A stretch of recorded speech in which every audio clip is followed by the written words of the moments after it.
Thank you. Good evening.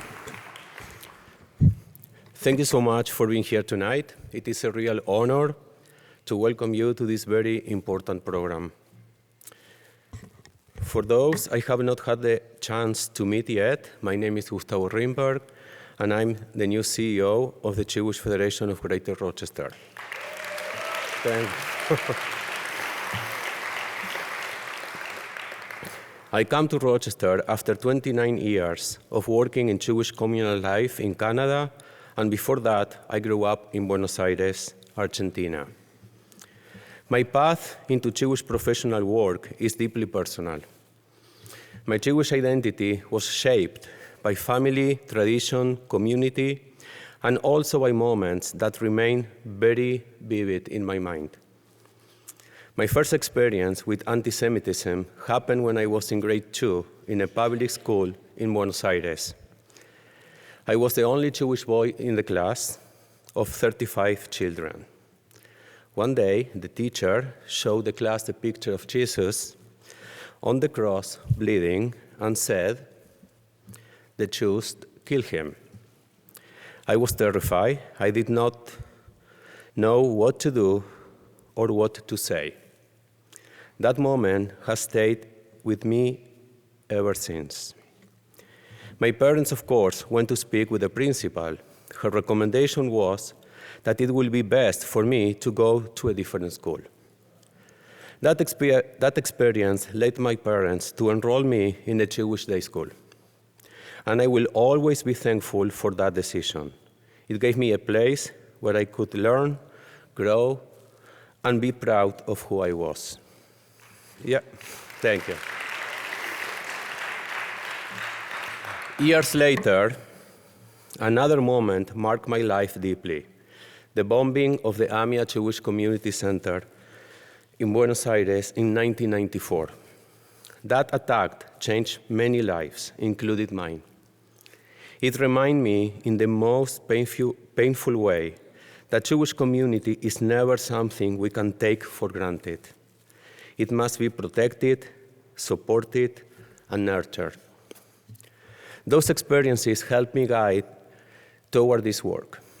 They taught me that Jewish life needs leaders, volunteers, educators, advocates, donors, and community members who are willing to show up, especially in difficult times.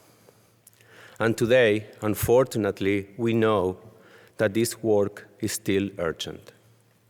Since October 7, in my work in Canada and in conversations with families, educators, and community leaders, I have heard painful stories of Jewish children in public schools feeling afraid of being visible Jewish.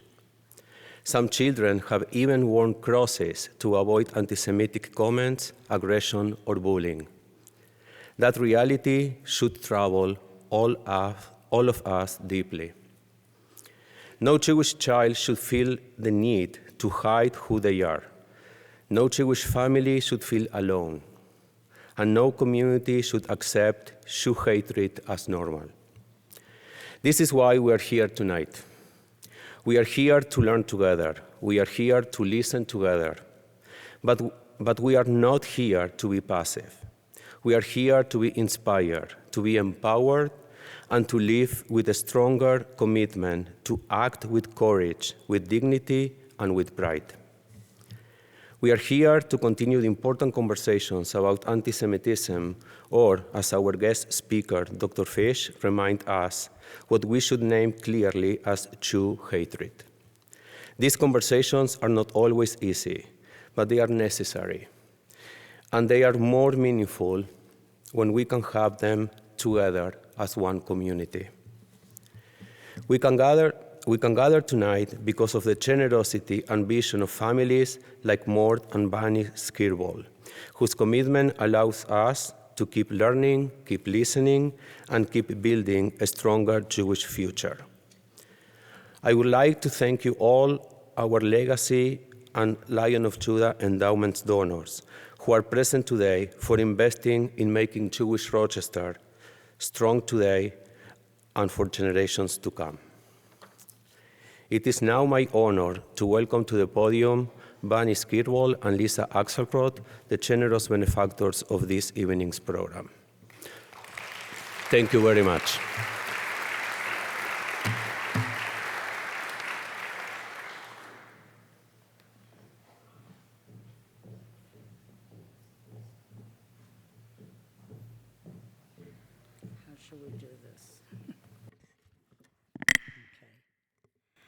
Good evening. Can everybody hear me? Okay.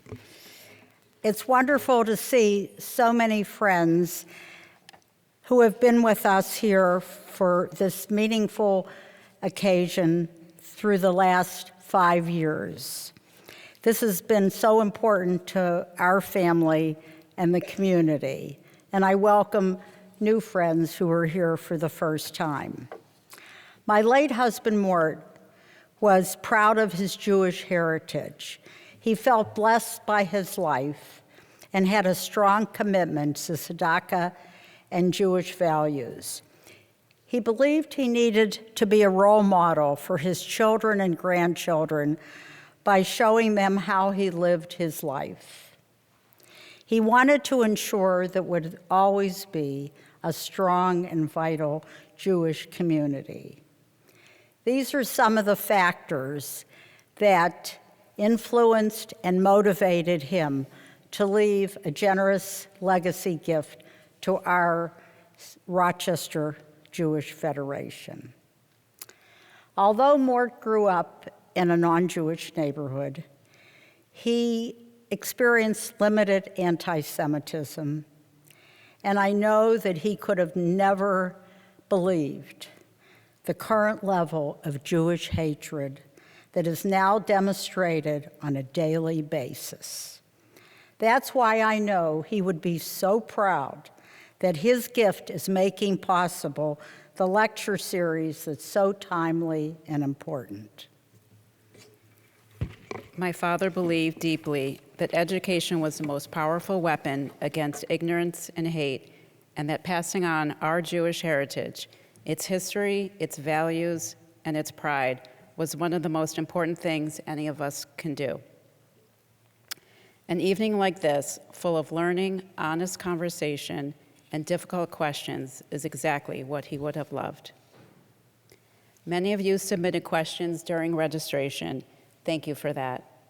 Several will be addressed during tonight's program, and if yours is not covered, we encourage you to explore the curated resources in your program for further reading and answers to those questions.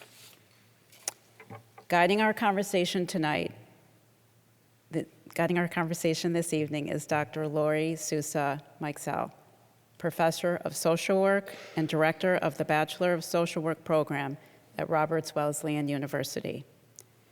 Dr. Sousa-Meixell is nationally recognized for her research on structural anti-Semitism, work that frames Jew hatred as a form of persistent, systemic oppression demanding professional accountability. Her expertise in social policy, cultural diversity, and faith-based engagement makes her an ideal and thoughtful guide for tonight's discussion. There is no one better suited to carry the spirit of this lecture forward than our speaker, Dr. Rachel Fish. I had the pleasure of meeting Rachel 2 years ago in Sarasota when she came to speak to our federation. I was so impressed by what she had to say, her presentation and her call to action, that I've made a vow that we have got to bring Rachel to Rochester.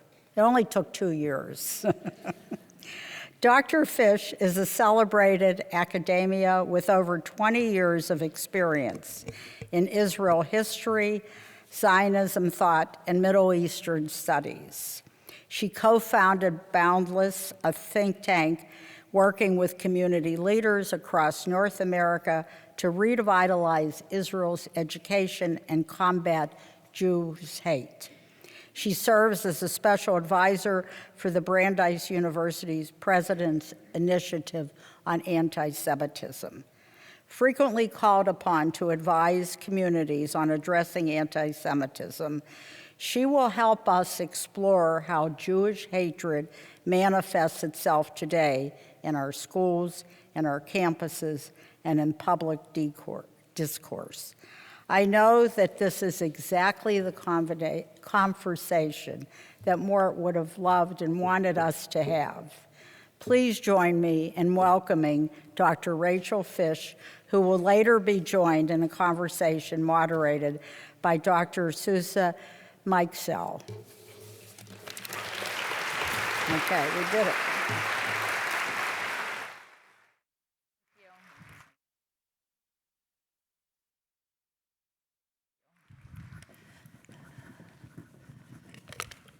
Okay, good evening, everyone. Y'all, that's weak. It's weak. Got to bring the energy. Okay, I just want to make sure this is set up for the PowerPoint.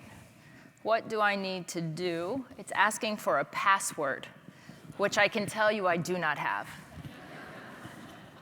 So we're going to wait while Spencer King sets up a password.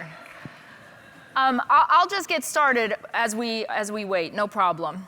So first of all, I just want to tell you, this is not my first rodeo in Rochester, and I am very grateful to be here again. I've had the pleasure of teaching a cohort of Wexner Fellows several years ago, pre-COVID.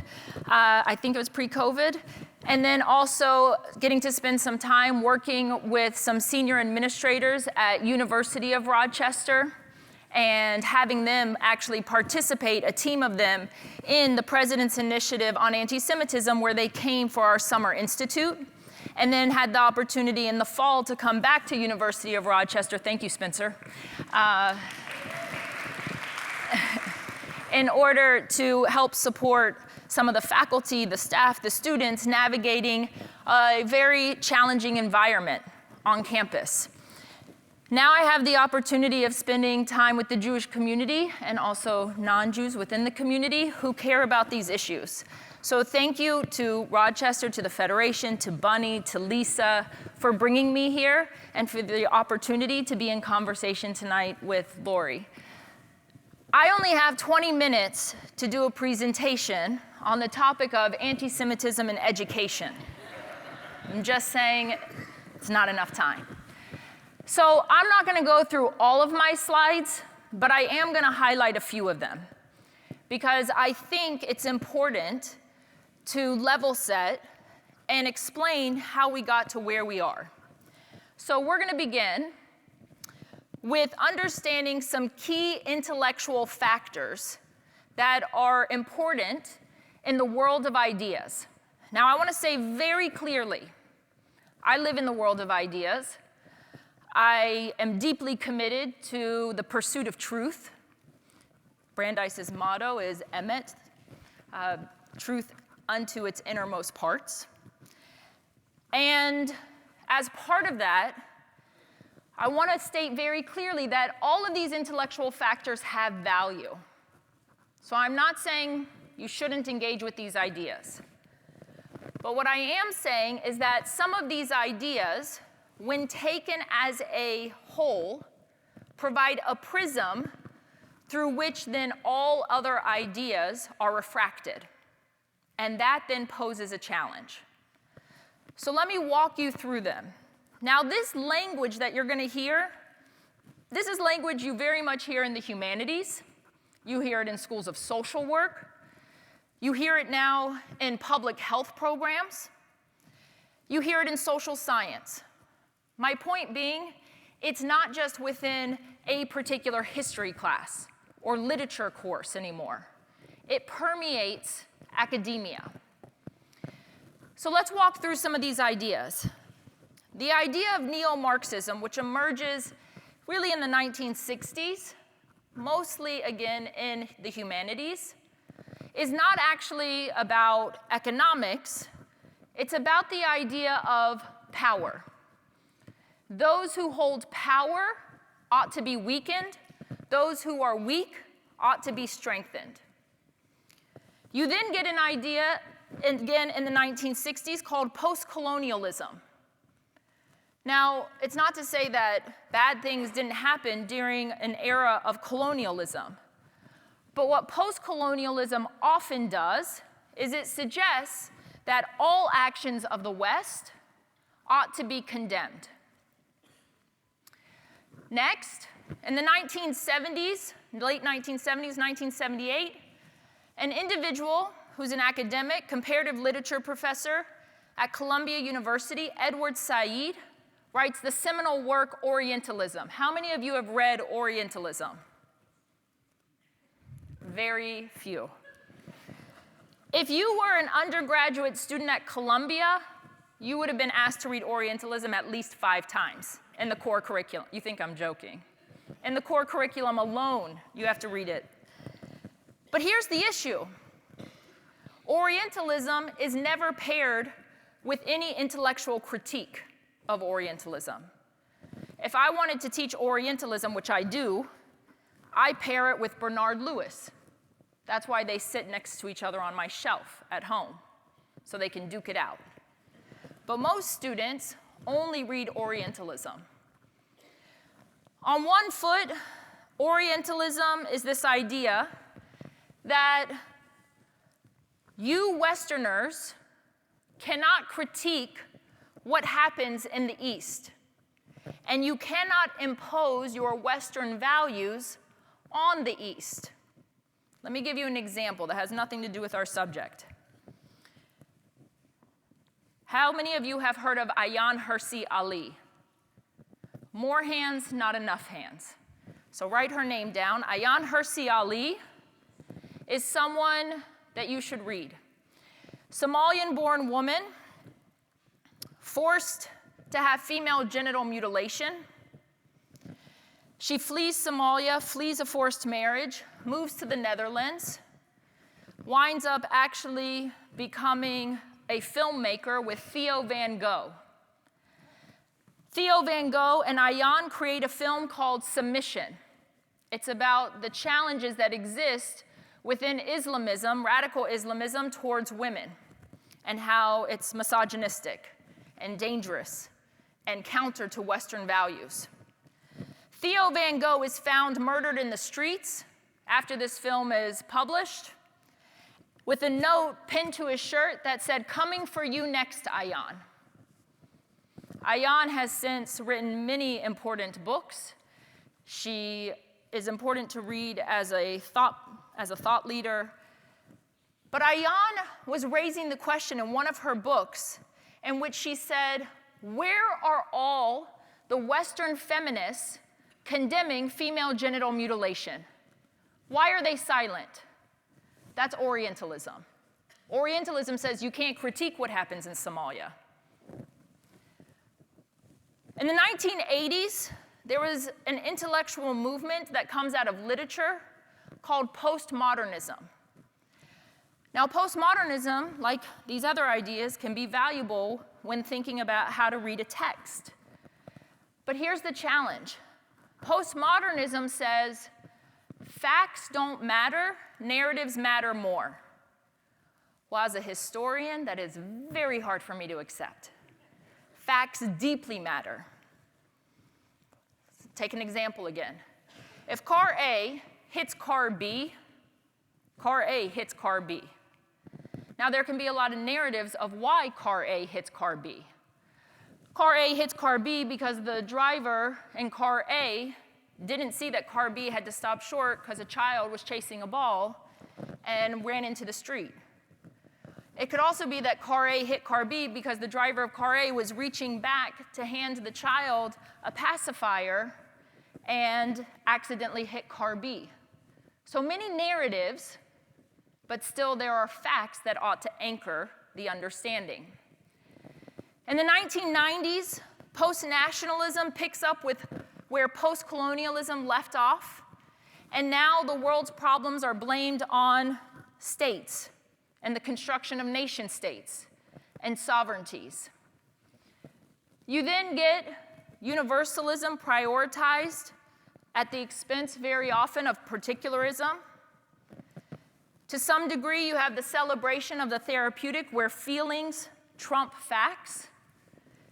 And as important as race, class, and gender are, which they are important, they are not the only paradigms through which you have to understand so many issues in our societies.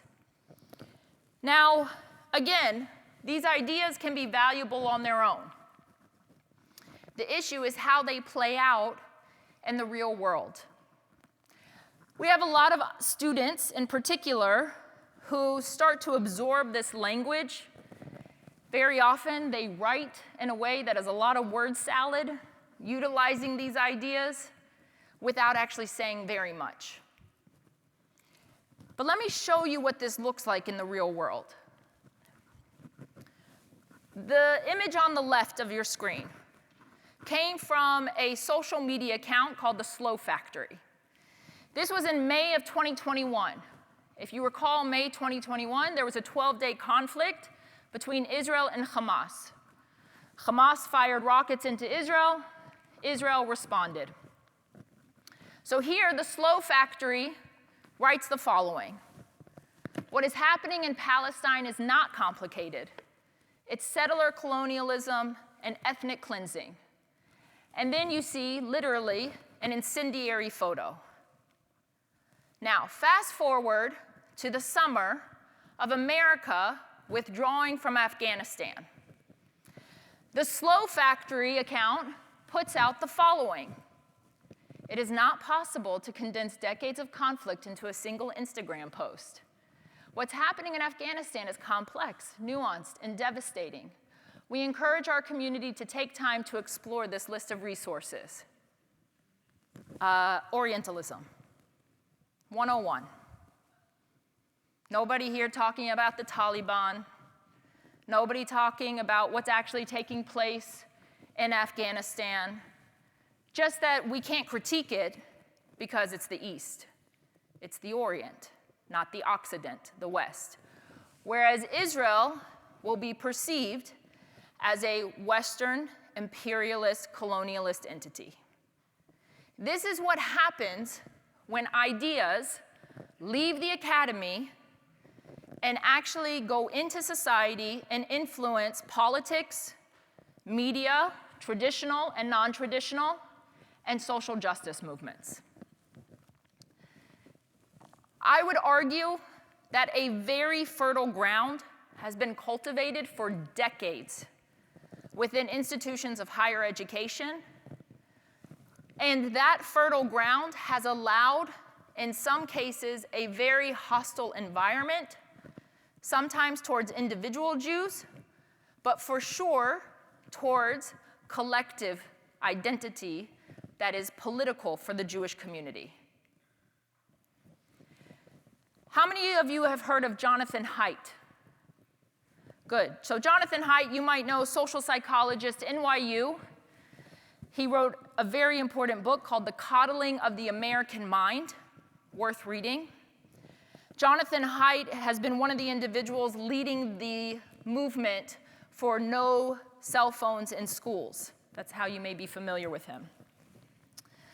Jonathan Haidt, I would argue, though, wrote a phenomenal essay that is much less known, but worth reading. You can Google it and find it, or see him give the lecture, called The Telos of the University, the purpose of the university. And Haidt says something pretty profound and controversial. He says that the university has to prioritize why it exists. It can't have competing interests that are equal. And he articulates that the university ought to be prioritizing that pursuit of truth, that pursuit of veritas, emet. But he said very often, rather than the pursuit of truth, there is a desire for social justice. Now, he doesn't say you can't have social justice, but that social justice ought to be secondary to that pursuit of truth. So if you are pursuing truth, it should inform the type of social justice that you engage in. That is not understood by far too many university leaders. I'm sure not at Nazareth University, but in other places. Now, students have to navigate these issues not just in the classroom, but in the different social clubs they're in, the extracurricular activities, the theatrics on the campus quad, as well as the way in which an environment and culture is created on campus. And you've seen these kinds of images, especially since October 7th. The demonization of Jews, equating Jews as an extension of Israeli policy or action, the suggestion that you cannot have Israelis on campus, and the way you do that, instead of just saying no Israelis, you say no IDF. And you all know there's national conscription for Israel. So it's a way to purposefully create exclusion. You have organizations like different Berkeley Law School student groups, and this is again prior to October 7th, who create a litmus test to determine the kinds of speakers that you can invite on campus. Where Berkeley said, through their different law school student groups, you couldn't be Israeli or Zionist. Now, the irony is beyond when it's Berkeley, which is really the birthplace of freedom of speech. But remember, it's freedom for me, not for thee, in many of these situations. You have things that have nothing to do with Israel. SUNY New Paltz, major lawsuit, where a student who had been sexually abused wanted to join an organization for survivors of sexual abuse, was told she couldn't because she had experienced a 10-day birthright Israel trip. And according to those students who were part of that group against sexual violence, they claimed that the Israeli Defense Forces used sexual violence to harm Palestinians, and so therefore she too is guilty. It's all it takes to create a hostile environment on campus. Again, you all know most of this, but it's important just to say. For the most part, there are far too many individuals who do not know what anti-Semitism is. You heard Gustavo, you heard others. I prefer not to use the term anti-Semitism. I prefer to use the term Jew hatred. And I'm very specific. It's Jew-hatred. Not Jew hate, not Jewish hate. There is that too, and that's a problem, and anyone who cares should be condemning it. But Jew hatred is those who truly hate Jews either because of their religion, because of their perceived racial identity, or because of the collective political identity of the Jewish people, which is most clearly expressed through the Jewish state. There are far too many individuals who do not understand each of these mutations. And the last mutation, when it comes to the Israel conversation, they label as political and therefore make any kind of targeting acceptable. And that's one of the serious challenges that we have to navigate. We also know within the Jewish community that there is distancing from some of that identity of particularism because there is such deep desire to focus on the universalist. And what I would argue, and some of you heard me say this earlier today, is that there has to be a healthy tension between particularism and universalism rather than elevating one at the expense of the other. And the biggest challenge in terms of the way in which much of this is presented in the higher education space is a tension between freedom of speech and academic freedom. So I want to tell you, I'm trained as an academic. I deeply care about academic freedom. But academic freedom is not a new concept that just emerged. Academic freedom is a concept actually coming from the medieval European experience of academia, where they said those who have actual expertise, Galileo, can talk about the world is not flat.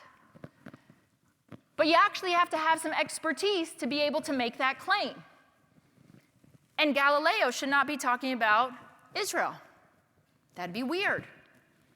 Well, we have a lot of academics who have very little expertise, who think that they should use their classrooms as bully pulpits in order to promote one-sided ideological positions. And their goal ultimately is not to teach students how to think, but rather what to think. The other challenge that far too many university leaders struggle with is that they see freedom of speech as such a holy grail that it paralyzes them. What do I mean by that?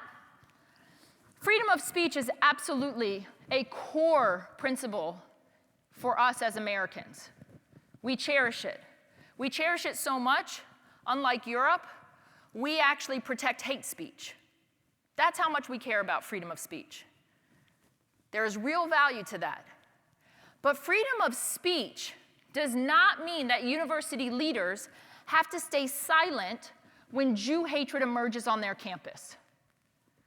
They can absolutely say very clearly to the community at that university that they value freedom of speech. We live in a world in which hate speech is protected in this country, and identify and label explicitly the Jew hatred that exists on campus and how there should be a zero-tolerance policy when it emerges. But we don't have enough people who are willing to do that. They cow, they hide, and they lawyer up. Now, I'm going to run through this very quickly, but I think it's important. There are structural factors within institutions of higher ed.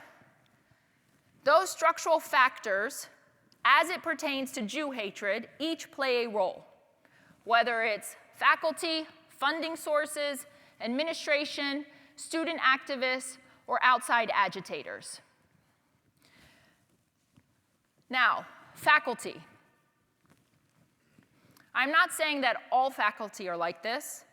I would say there are plenty of faculty who want nothing to do with this conversation when it comes to Israel, Jews. They just want to do their job. But there are faculty for whom this is an obsession. And this is all they want to talk about. Very often, again, where they have no expertise. Those faculty who have this as an obsession are the voices that are very vocal. They absolutely utilize their classroom for a political indoctrination and agenda. They create an environment that is polemical. Rarely is it academically rigorous. And they also utilize professional associations, whatever their discipline is, in order to push certain anti-Israel, Jew hatred, or specific resolutions to condemn Israel as part of their professional volition. The faculty who care about these subjects, there are many, Jewish and non-Jewish, but who rarely actually hold their hands up high enough for students to be able to identify them. I'll tell you a quick side note. In 2003, 2004, I had followed the money that was given to Harvard University by the President of the United Arab Emirates to promote very clearly anti-Semitic sentiment at the Harvard Divinity School. And that money led me to Columbia University. I didn't go to Columbia, but I asked a lot of questions. And I wound up working with students at Columbia University in order to understand what was happening on Columbia's campus. Again, 2003, 2004. When we met with Jewish students at Columbia, they said the following. It's actually very easy to be Jewish here. We have a great Hillel. We have a great Chabad. We can get kosher food. I can walk on the campus quad with my kippah, with my Star of David, no problem. The issue is what's happening in the classrooms, where there is a dynamic that is created, and if I challenge a professor in certain disciplines in order to seek alternative ideas, I'll be silenced, I'll be shut down, I'll be shunned. So we asked students for an example. So one student, Tomi Schoenfeld, an Israeli student, said he was taking a class with Professor Joseph Massad in Middle Eastern Studies, a lecture hall similar to this, about 100 or so plus students. And Joseph Massad sort of scans the auditorium, and he points to Tommy, and he says, "Did you serve in the IDF?" Tommy says, "Yes." He said, "So how many Palestinians have you killed?" Welcome to Columbia. That was 2003, 2004. Now, I met with so many faculty, so many. And I asked those faculty to go on film, like some of these students were, sharing their testimonials. I couldn't get a single faculty member to go on film. I had plenty who wanted to tell me a lot of troubling issues. I still have all of those notes to this day. But not one was willing to actually be on that film and say what they said to me in private in a public way. We have way too many faculty who are deeply conflict averse, and in some cases, even cowards. Funding. If y'all don't know this by now, I need you to wake up. We have a serious issue in America of receiving funds from Arab governments who have a very clear ideological agenda. Qatar, Saudi Arabia, China, Russia, United Arab Emirates at the time, with very clear, well thought out strategy. You don't have to take my word. You can read Jonathan Schanzer's congressional testimony in which he talks about this. You can look at the research from the Network Contagion Research Institute, in which they look at the influence of foreign funding, or the Institute for the Study of Global Anti-Semitism and Policy, Charles Small, where they have looked at the influence, again, specifically of Qatar. And Qatar is smart. Qatar is focused on key institutions, institutions where there is scientific exploration around nuclear capabilities. Our beloved Georgetown University, because that's where our foreign service is trained. And key universities that graduate educators. It matters what is being bought, and it should not just impact the Jewish community, it's the hearts and minds of Americans. Now, what's really important to understand about what this foreign funding does is that much of it also is related to public outreach initiatives specifically for educators in K through 12 spaces. That means the Qatari Family Foundation creates a curriculum.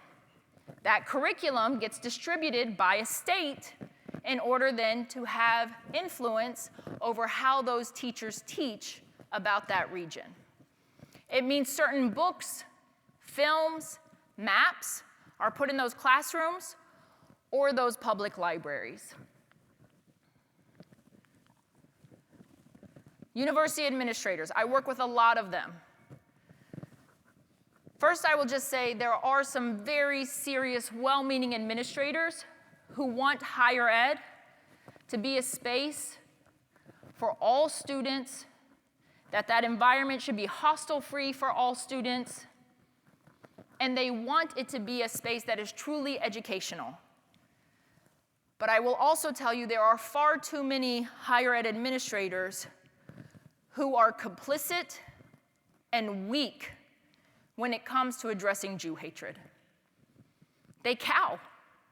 They hide behind academic freedom and political discourse, and they don't actually want to say the hard things and hold people accountable. And far too many of them do not uphold existing policies that they already have in place. And if they upheld them, it would actually make their jobs a lot easier. Student activists. What's interesting is you don't see this issue of student activists at a lot of community colleges. But you absolutely see these student activists in elite institutions and higher ed. They have a lot of time on their hands. They don't have jobs while they're working in school. And so far too many student activists are producing a dramatic play in which it falls along the lines of oppressor-oppressed. And they have utilized that very simplistic narrative based upon many of those intellectual ideas I already shared with you that says the following. Jews are white. If Jews are white, they hold power. Obviously ignores all Mizrahi Jews. It ignores that Jews were never white in a European context. Remember what they were chanting in Charlottesville in 2017 with swastika emblems and tiki torches? Jews will not replace us. But I digress because that's nuance. So the play goes like this. Jews are white. If they're white, they're powerful. If they're powerful, they must be the oppressor. By extension, Jews represent Israel. Israel is a white, colonialist, imperialist entity that seeks to harm and displace a population called the Palestinians, and it is based upon their skin color. That's the narrative. It is flat. It is superficial. It removes history. It removes leaders.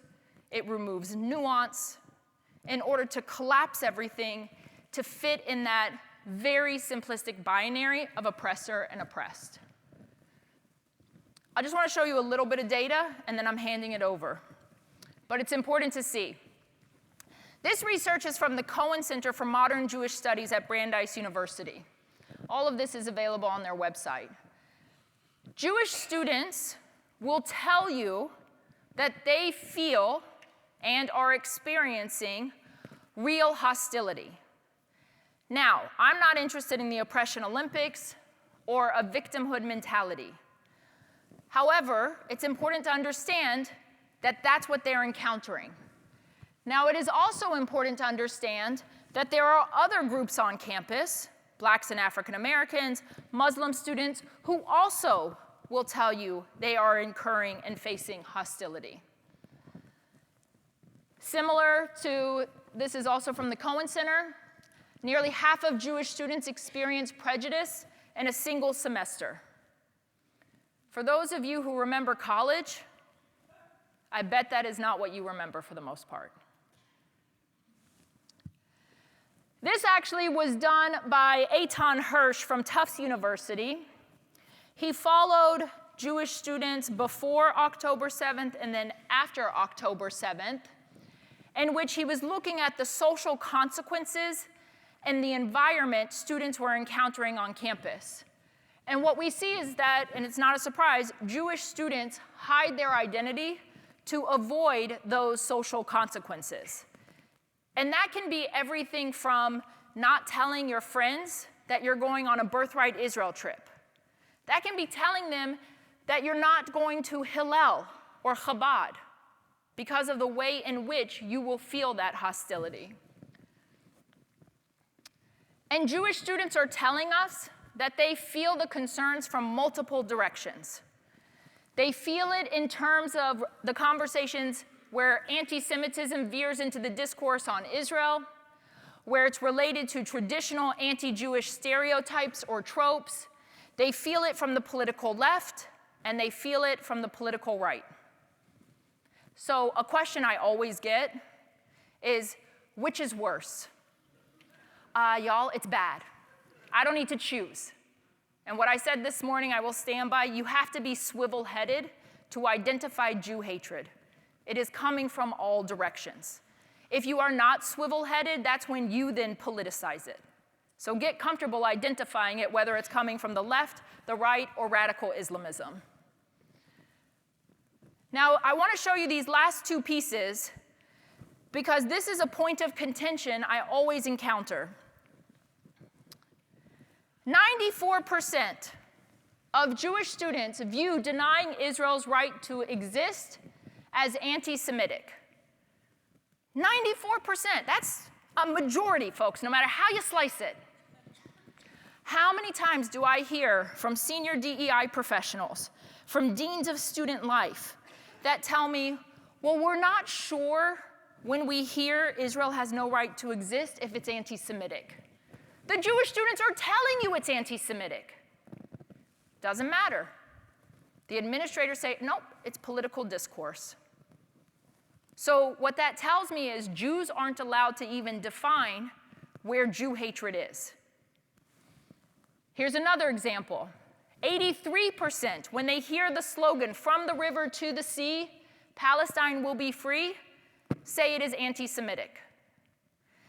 There are far too many groups on campus who purport themselves to be organizations for peace, like Jewish Voices for Peace, or Students for Justice in Palestine, many of which will then put their Jewish student leaders in front and say, well, they're Jewish, or I'm Jewish, and I'm telling you, as a member of Jewish Voices for Peace, I don't think this is anti-Semitic. My response to that is those individuals do not represent mainstream Jewish community. They do not.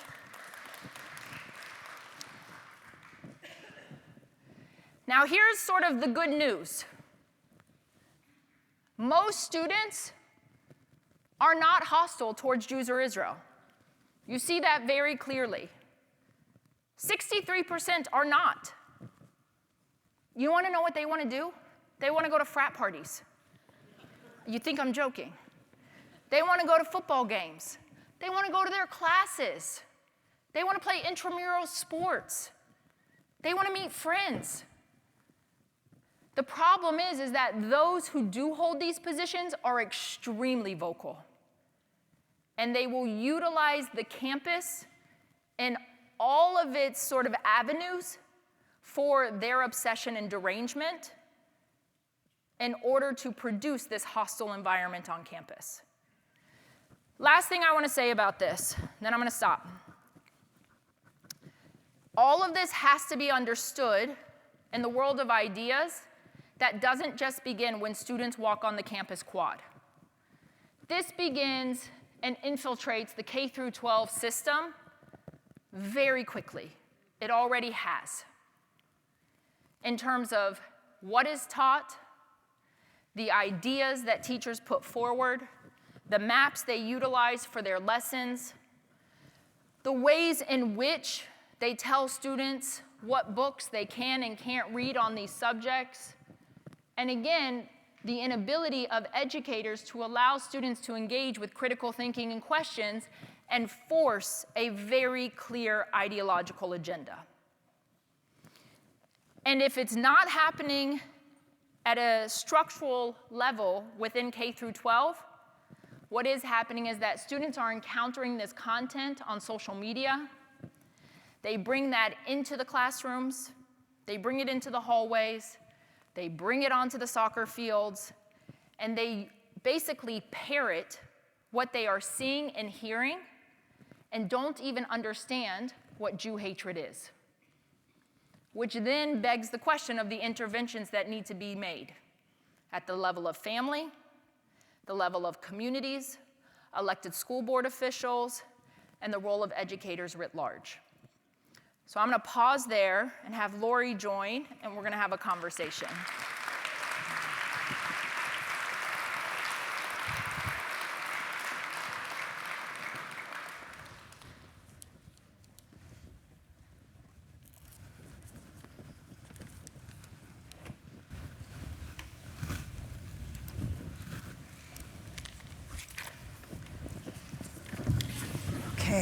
Okay, I'm on. All right. Well, so when I hear you, Rachel, well, first let me just say I'm in one of those disciplines that Rachel has mentioned in social work. And after October 7th, I found myself at a conference, a social work conference, 2 weeks later. And it became clear to me that the curriculum and the ideology that was infiltrating, embedded in social work, was now joining forces with the anti-Israel rhetoric. And a couple months later, I believe it was in January, I attended a conference for Academic Engagement Network where you spoke. And I have a quote that you gave because I think it's brilliant and it captures what you said here today. And you said to the professors there, you said, in response to the steep rise in anti-Semitic rhetoric on university campuses, quote, "At this moment, it should surprise no one that professors at our universities openly celebrate Hamas's massacre of Jews and publicly root for the destruction of the State of Israel. For decades, academic institutions incubated a worldview based on farcical understanding of power dynamics and of Israel and Jewish history that seek to justify the murder of Israelis and Jews. At least now, it's been laid bare for all to see." And you've just said this, and I don't know if I'm the only one, I feel overwhelmed because it's brilliant how you've pulled it together. But when I hear this, I go to, wow, ideologies have been seeped for generations, and it's much harder to change ideologies. What are some ways that we can start to expose what is going on as you have? Because there's a lot of things that are, in my opinion, been laid bare for all to see, but people really aren't looking at them and understanding it, but we still have the problem here. How do we start to tackle the ideology that's been decades in the making in terms of Jew hatred? Look, it is a real question, Lori. I think that it can feel overwhelming, but I, again, think starting with questions is a key way to start to break down some of the ways in which the ideology is presented. Because once you start actually asking questions, it's like the sculptor with the chisel. Right. You start to see the cracks. Yeah. And what we need to do is build parents and children who know how to ask questions and who are willing to end the sentences with question marks rather than exclamation points. We need those questions to actually expose the hypocrisy in a very smart way, which I think can be done, once again. But we also have to have individuals who are not afraid of sort of the dynamic between the teacher and the student. There is a power dynamic that exists, but who cares? What's the worst thing that can happen in a class? For real, what's the worst thing? If a student and a teacher get into something, what's the worst thing? From the professor's perspective or from the students? From the student. From the student's perspective, it affects their grade, maybe? Great. Fail. Yeah. It's a great story. Yeah. I can write the press tomorrow with that story. Let me give you a quick example. When I was at Harvard Divinity School, we had a visiting scholar who was very smart, teaching about Islam. And I studied contemporary thought in Judaism and Islam, so I wanted to be studying this class. Professor Sarouche was teaching a course on Islam and democracy. So one of the ways in which he was grading us is we had to write a research paper. And I decided to do a comparative paper, specifically looking at the two prototypes or archetypes within the Torah and the Quran in order to see, did they engage with questioning God? So I focused on Moses. Lots of examples. I focused on Abraham. Lots of examples. And then I focused on Muhammad. If you read the Quran, Muhammad does not question God. Doesn't happen once. He doesn't question Allah. You can't question Allah. Allah is perfect. Well, that's a major difference. That's worth talking about and interrogating.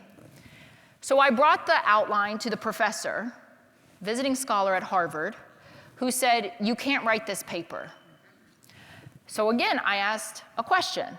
Why? And Professor Sarouche said, well, in Islam, we don't question Allah. And I was like, yeah, this is not a madrasa. This is Harvard. I'm allowed to question. And he said, if you write this paper, you will fail. And I said, with pleasure. So I wrote the paper. I wrote the paper, because what is he going to do? Fail me? Let him. It means nothing. It means nothing. We need kids who are saying, fail me. Yeah. Let me ask the questions. Yeah. Why can't we teach our children to do that? Not to be rude. I was never rude. But like, ask the questions. That gets into, you talked before about brave spaces, Yes. creating brave spaces. Can you talk a little bit more about that? Because it sounds like that's the important environment we need to create to encourage this. So I did not come up with the concept brave spaces. Brave spaces is a concept that exists within sociology of education, but it's in distinction to safe spaces. Now, safe spaces are very valuable for physical safety, right? I truly believe everyone should be able to bring their whole identity, their self, into a space and not feel threatened. I don't believe in intellectual safety. I believe in engaging in creating brave spaces where, once again, you could start a sentence and say the following: I'm going to say something and I don't even know if I agree with it. Okay, let's try it on. Let's examine it. Or you can say, I'm going to say something, but I want to think about how that lands, and I want someone in this room to challenge me and tell me why it doesn't work. Those are brave spaces. I can't tell you how many students, let alone faculty, censor themselves and won't even ask the question. I was recently doing a Zoom for a group that was across the country. This was of Jewish educators. Jewish educators. Not a lot of diversity in terms of religion. We got one. And the Jewish educator who was running it said, we're going to allow questions via the Zoom chat anonymously. I said, hell no. No, we are not. You're going to ask the question. You're going to put it in chat with your name on it, or you don't bother. Now, I understand that can be controversial because some people say, oh, well, they don't feel comfortable, or maybe it's a question that people will say, oh, that's too simple. Let's normalize asking questions so that we can all hear the question and not being afraid to ask the question. We tell our kids, you should ask questions, you should fail, and yet the grown-ups can't model it for them. Well, we need to change that. Excellent, excellent. So now we're living in a culture where we don't really have brave spaces at our universities, correct? And even when you were talking, you mentioned that there's professors, you were looking for professors at Columbia to go on film, and we don't have these brave spaces. How do we deal with that? So I wish we had 1 million of you, to go and put you. you in different, but in these places where our kids are going to school that aren't brave places and people are afraid of what to say, how do we begin to change that? Well, I think parents have to model it first. Full stop. Your kids are watching everything you do, even if they pretend and tell you they're not. They are. And here's the other piece. They're not going to get this from politicians. They're not going to get this from their social media algorithms. So we have to be the ones who normalize what this looks like and how we do it. And I think that's first and foremost. In terms of thinking about then the way in which we cultivate that, I think it's actually a piece of the larger challenge around how you build the pipeline of PhD candidates and a whole slew of disciplines. It's not just about gaining the expertise in your specific discipline and knowing the state of the questions in the field, but it's about having faculty who learn how to hold humility while balancing it with the scholarship and academic rigor, and also demonstrating that they can create the spaces to say, I don't know the answer to that when a student asks them a question, and say, together, let's figure out how we go about understanding it. But we actually need to be able to, once again, demonstrate that in order for younger individuals to see it and model it. I think we're living in a world right now, and maybe you all have read Alana Redstone's book, The Certainty Trap, another book you should read if you haven't read it. We've got high opinion that creates high sense of certainty, but the reality is it is connected to very low knowledge. Well, that's a problem. Yeah. That's a problem, because much of what we're dealing with in terms of the challenges we face in our society are not black and white issues. Right. And we have to break these binaries and teach, especially younger people, but everyone, how to live with that gray complexity. Right. And I think one of the questions, and I want to get to some of the audience, is questions. One of the questions had to do with when you're talking about information that people are certain about, but in terms of the actual knowledge and the truth behind it, we have a big problem with social media. And there was a question about, do you have any suggestions for combating social media and the misconceptions going on social media? So I don't have a great answer to this. My answer is get off social media. I said this earlier, but it's true. The way social media is created is that what enrages engages. That's how the algorithms are created and function. We have no governmental oversight. That doesn't look like it's going to happen anytime soon. It is based on an economy model, so that what then sells gets more attention. It is based upon grabbing your attention for 2 seconds and giving you a dopamine hit, and that dopamine rush feels really good, so people want more of it. I do not think that most people understand that much of the content they're engaging with is being pushed by foreign entities. They have no idea. So much of the content in this most recent bout of conflict with Iran was pushed out by Iran. How many people know that? How many people know how much is pushed out by Qatar, which is utilizing Al Jazeera? And not enough people know that the people you're arguing with in that social media feed are bots. They're not even real. So I often tell, especially students, don't even bother engaging unless it's someone you actually know. And then try to figure out how you have a conversation in real life. But social media is not built for the purpose of a dialogical relationship. It is not meant to be a Martin Buber, I-thou connection. It is meant to exacerbate, to sow divisiveness, and ultimately it teaches these young folks and even older to throw these, lob these grenades into the public square so that you can do so without civility and with anonymity and then watch it blow up. That is not, you want to look at it for cute dog pictures, cats, grandchildren, some basketball highlights, go for it. Yeah. But otherwise, stay off. Yeah, good advice. We have a question about, just a basic question Nancy asked about, how do we advise our children when they face anti-Semitism on campus? As you said, modeling is important, what we teach our children at home. Do you have any advice on how we should advise our children? So it depends. It really depends, Nancy, on the situation. The two tactics I often think about are calling in and calling out. Now, depending upon the particular situation is when you may need to use one or the other or both. Mm-hmm. They're not mutually exclusive. Sometimes you want to call in, not because you want to call in the detractor, but because you want to call in order to educate all the people around the detractor who are just following a herd mentality and are actually don't knows. But other times you need to be very clear and have absolute clarity about why you're calling out and condone, any of that. But it just depends. You can't make a sweeping generalization. You need to be able to make a decision based upon the specific issues. Now, there are also things, depending upon the situation, of when you want to work quietly behind the scenes in order to move people and when you need to be very public. What I will say is that you need to teach your children what Jew hatred looks like in the 21st century. You need to be able to identify it, to label it, to be aware of it, and then you need to be able to explain why it is Jew hatred, because there are far too many individuals who cannot do that. That's really good. So teaching our children to discern whether or not to call someone in, and maybe they need some more education to call it out, and also to really recognize Jew hatred when they see it. Hank asked a great question that has to do with anti-Semitism and anti-Zionism, and I know you call it Jew hatred, but please share your thoughts on the complicated distinctions between Semitism and Zionism and anti-Semitism and anti-Zionism. I don't think it's so complicated. Zionism is a movement for Jewish self-determination. The idea of Zion predates the nationalist movement of Zionism from the 19th century.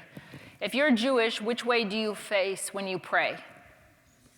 East. What's in the east? Zion, Jerusalem.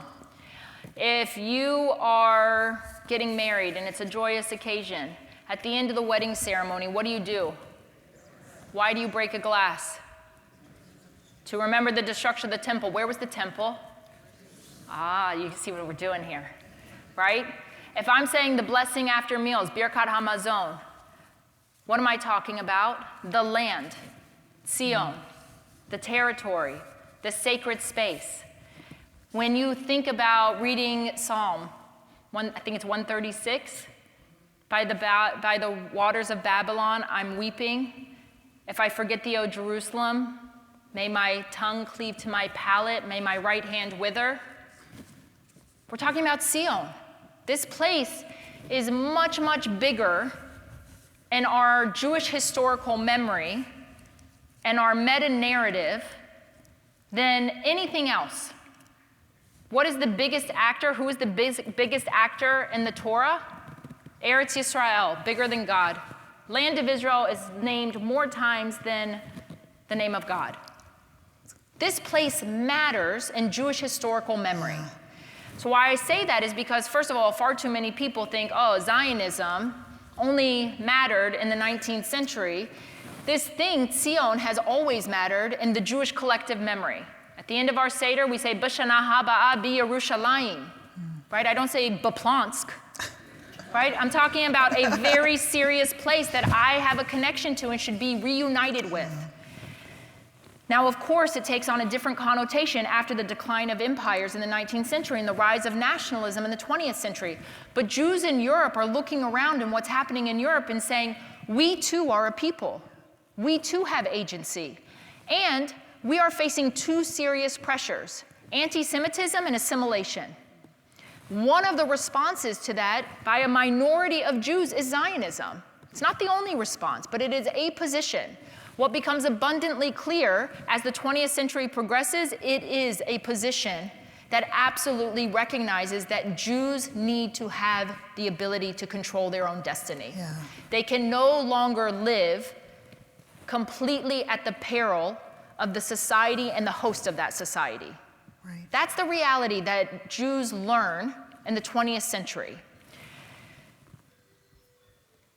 Jew hatred begins way before then, right? Jew hatred, meaning before Zionism as a movement for self-determination. Jew hatred, you start to see as part of the Roman Empire, as part of the Greek identity. You start to see it in terms of anti-Jewish sentiment within Christianity. David Nuremberg's book is very valuable in this regard. But then you see that Jew hatred mutates. This is why, for historians, we have a very difficult time with what do you call this thing. Yeah. We tend to use this collective term, anti-Semitism, but that's a misnomer because anti-Semitism is popularized in 1879 by Wilhelm Marr, a German, who says we should replace the term Judenhass with this thing called Antisemitismus. Why replace it? Because this thing called Judenhass, Jew hatred, it's too crass, it's ugly. So let's call it anti-Semitism, which gives it some sanitized sort of veneer. Well, I don't want to use the term by the anti-Semite, right? Secondly, this term anti-Semitism, it's to say Jews in Europe were referred to as the Easterners, the Orientals, the Semites. That's a problem. Semite was never a thing. There are Semitic languages, Hebrew, Akkadian, Phoenician, Arabic. Yeah. There's a sort of Semitic region, the Levant, and that linguistic territorial connection, but there was never a Semitic racial identity unless it was created by the Europeans, which it was. Well, no thank you. Right. Again, it doesn't work. Yeah. So this anti-Jewish sentiment that then becomes racialized into anti-Semitism, and the pseudoscience of eugenics propelled that. Well, now what do you do when you're talking about hatred of Jews because of their collective political identity? Anti-Semitism as a term doesn't work anymore. Now, there were always Jews who also held anti-Zionist positions. Jews who held anti-Zionist positions were a minority of a minority. Okay. Tiny, tiny percentage. There were some who you could call well-principled anti-Zionists. What do I mean by that? They really didn't believe in the identity of Jewish peoplehood, truly. The majority of anti-Zionists, which again was tiny, before 1948 said there have to be alternatives to this thing called Zionism. And many of those anti-Zionists held diasporous positions.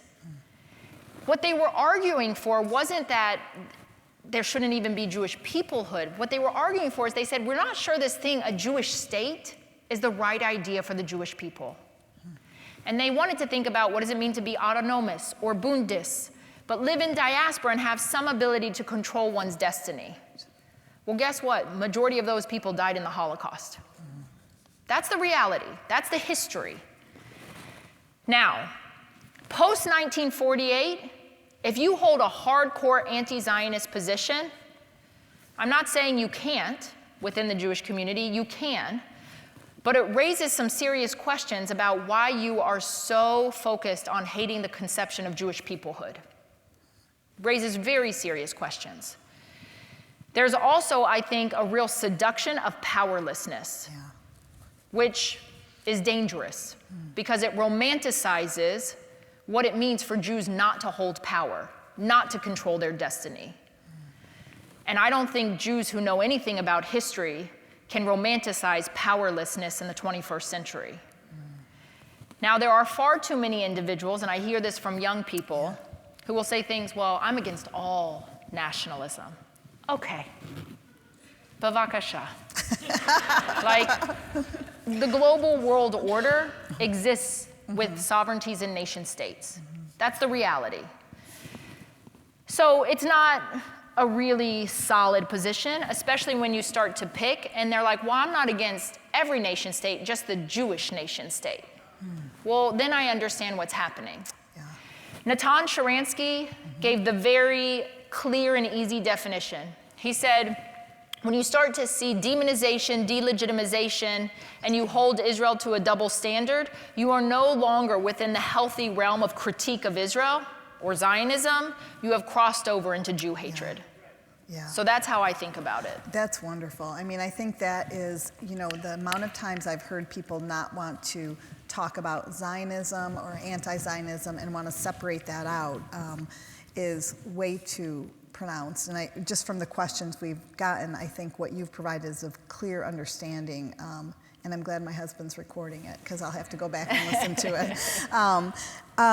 You know, there were a couple questions, and I know we're getting close to time. We have a couple more minutes for K through 12 educators. And Lou said, what approaches and strategies have you found successful when dealing with a teachers union, teachers, school administration, or a school board that expresses anti-Semitism or Jew hatred toward Jewish students and or parents? Yeah, so first of all, in terms of working with schools, try to be proactive rather than reactive. Okay. You want to build relationships at every level of that ecosystem. You also want to reach out to those individuals in order to elevate when things are going well. The other piece, though, is that you have to be prepared to teach them. You shouldn't assume that they know much of what we've already discussed. And it doesn't mean that they're ignorant. They're don't knows. I'm a don't know on a whole slew of subjects, right? But they're don't knows on this. So it's an opportunity to engage in a meaningful way. There are real opportunities to ensure that they are integrating and utilizing good materials. I can tell you at Brandeis, we run an institute for middle and high school educators and educational leaders. We bring them to Brandeis. They come as a team at different levels of the system for the purpose of having basically grad school boot camp in order to learn these subjects and create foundational knowledge. Over the course of the year, they get continuing education with us through different webinars and programs, but then they actually have to implement and actualize initiatives that directly integrate what they have learned with their specific professional role. So if it's a superintendent, they're going to look at policy or professional development. If it's a classroom teacher, they're going to audit their materials and think about what then needs to be within the scope and sequence of what they're teaching. There are other initiatives, Institute for Curriculum Services, AJC has some materials that are useful. So there are things that already exist. But what I think is important is there are a lot of initiatives that have good, I'd say, materials on some of these subjects about Holocaust education or hate in general, but they're afraid to talk about Jew hatred. Right. And they're afraid to talk about it in the context of today. So much of the Holocaust education happens immediately during the Holocaust, and then students walk away and think anti-Semitism died after the Holocaust. It didn't. And then they don't understand what they are seeing today. Right. So there needs to be an investment in the educators in order for them to actually learn these materials. But again, there have to be clear opportunities to address how, especially in teacher unions, it's usually similar to the faculty, a handful of individuals who have co-opted and manipulated and hijacked that institution for their derangement. Right. And we got to say that. Yeah. Go on the offensive.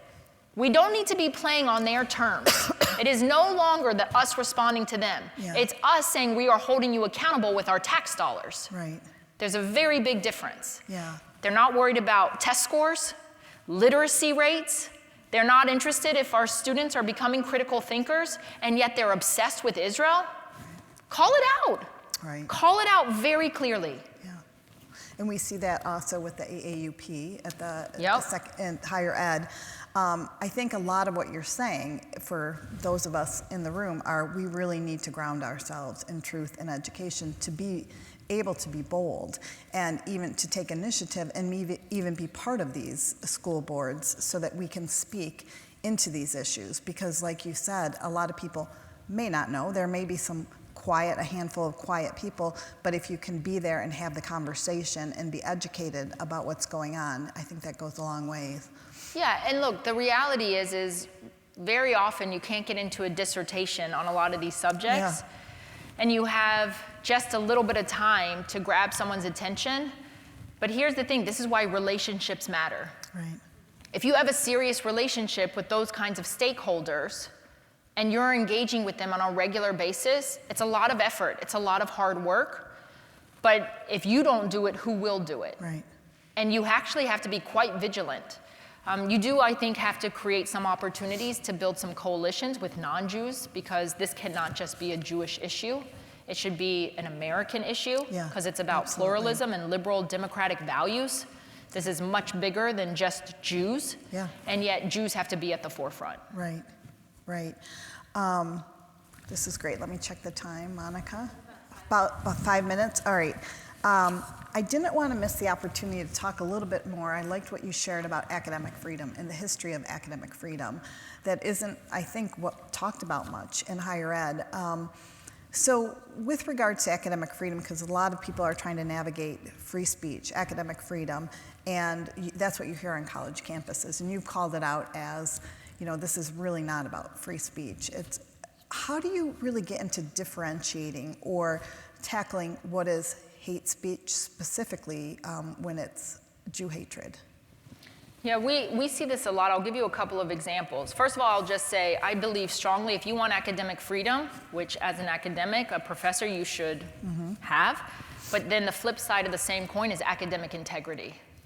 And the second you violate academic integrity, guess what? Your academic freedom should be gone. I'll give you a very clear example. This may be unpopular, but you can tell I don't care. So y'all know the MacArthur Award recipient who is a professor at Michigan who decided to turn in a speech that got approval, and then at commencement, he gave a different speech. You want to know what I would do if I were president? Fire his ass. Immediately. Immediately. You want to know why? Because he broke the contract. He broke the contract as he gave in a particular speech and then decided no longer. So guess what? You lost because you have no integrity. And I don't care if you're a MacArthur genius. You're not so smart in my opinion. Right? So we need leaders who are willing to do that instead of excuse it. There are far too many situations where we see scientists who are crying for academic freedom, and in the same breath, they're using their Slack channel to talk about how they don't want the Israeli scientists in their research lab anymore. Right. Well, guess what? Goodbye. Meaning those academics who are utilizing that kind of attitude and engagement, you have no right to be part of that campus community. There are state universities and land grant that really struggle with some of this. So for example, in some of these universities, there are these large quads, and you're allowed to chalk on them, okay? And you can chalk from the river to the sea, Palestine will be free. You can chalk Israel as a Jewish and democratic state has no right to exist. You're allowed to. Freedom of speech, even if 94 and 80-some% of Jews are telling you that they find that that's anti-Semitic and can create a hostile environment on campus. But you know what you can do if you're the administration? Call facilities and have them power wash it the second it appears. Right. Why not? Yeah. Why not? So this is sort of the tension that exists. Right. And we have leaders who don't want to actually stand for something. Right. They want to lawyer up, and they don't want to offend anyone. Right. Except they're willing to offend Jews, which means that they're not sensitive to the issues that Jews are facing, and they don't understand this form of hatred. I can't tell you how many times I have said to university leaders, substitute any other minority when you hear the term Jew or Zionist and tell me how your gut feels. Because if you're cringing, you should be. So this is part of what we have to sort of educate and sensitize around, and then we actually have to hold these folks accountable. Right. Because it gets to the other point that you said earlier, it's the double standard. Absolutely. Yeah. Absolutely. Yeah. I think that's one more question. Okay. All right. One more question. All right. I'm going to take one, and this may be along the same lines. This is Stanley asks, what can be done to ensure that teachers do not use classrooms to indoctrinate students? Can you can standards of professional conduct be enforced? Yes. Yes. Look, I think in general, parents have a right to know where the curriculum is coming from. If it's coming from the Qatari Family Foundation, you should know. And there's more material and curriculum coming from the Qatari Family Foundation than you could possibly imagine. I'll give you another example. There's an entity in Watertown, Massachusetts, one town over from where I live in Waltham, called Primary Source. It's a professional development organization for area studies for K through 12. They teach about East Asian studies, Middle East studies, you name it. And they have different topics that rotate. They were funded by the Qatari Family Foundation for decades. When Camera did a review, this is way before October of 7th, 2023. When Camera did a review, they highlighted all of the problematic content that was coming out of Primary Source. The Commonwealth of Massachusetts had given the stamp of approval for Primary Source to be a primary provider for professional development for K through 12 educators. Nobody had checked it. There was no oversight. You can no longer assume that someone else is checking these things. You can never assume it, but all the more so now. So you actually have to be quite vigilant, and it absolutely appears in independent private schools as well. And we live in a very decentralized system when it comes to education. So it actually requires parents to be asking the teachers, what are you teaching? What's the scope and sequence? Are you including alternative perspectives to these ideas? Do your teachers have actual substantive knowledge and background in these subjects to be able to transmit this knowledge? Where did they get their training? Like, you have to ask these questions because you shouldn't assume that the answers are in the affirmative and that they actually know how to teach this material. And that requires vigilance on our part as parents and as a community. Yeah. Well, thank you so much, Rachel. Yeah, thank you. Thank you. Thank you.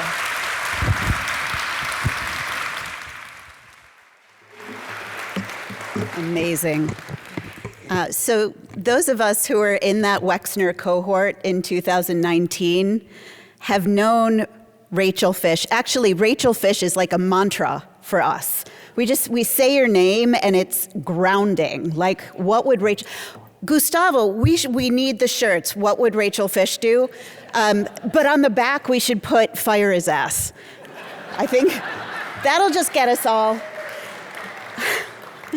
I want to extend my deepest gratitude to you both, to Dr. Lori Sousa-Meixell and Dr. Rachel Fish, for what an evening. I've been getting texts from people, not meaning to interrupt anything, but the wow and the when can she come back and can we do this again soon? So somebody actually said, can she just stay forever? Maybe that was me. But really, for sharing your wisdom, your scholarship, your wit, your insights with us this evening. You've challenged us again to not only better understand the realities of contemporary anti-Semitism, but also to recognize our capacity to respond with courage. And I think we're more emboldened now, more than ever. So thank you so much. And of course, I would also like to thank our many legacy donors whose vision and generosity continue to sustain programs like this one tonight. Long before tonight's challenges were visible to many, they understood the importance of investing in Jewish life and learning and the enduring strength of our community. Because of their foresight, we're able to gather, learn, and build a stronger future together. So to that end, a special thank you to Lisa Axelrod and Bunny Skirboll for honoring Mort's memory through this annual lecture that is so special to so many of us.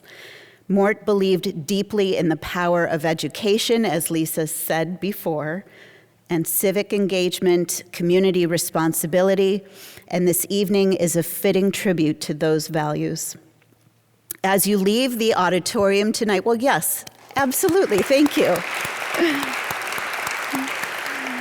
So as you're leaving this evening, please take a copy of our action items. There are some resources for you to keep nearby. Please don't tuck it away on a shelf, but put it near your computer because there's a lot to look up. And of course, we will follow up with the resources that Rachel mentioned this evening as well, so that you can look into further reading there. This is not the end of the work. This is the beginning of our work. We hope tonight inspires all of us to continue learning about the unique characteristics of anti-Jewish conspiracies and hatred, to recognize them when they appear, and to respond with confidence and conviction. Most importantly, may this evening inspire us to be unabashedly brave. Brave in what we know, in what we say, and brave in who we are. Thank you for being here, and get home safely.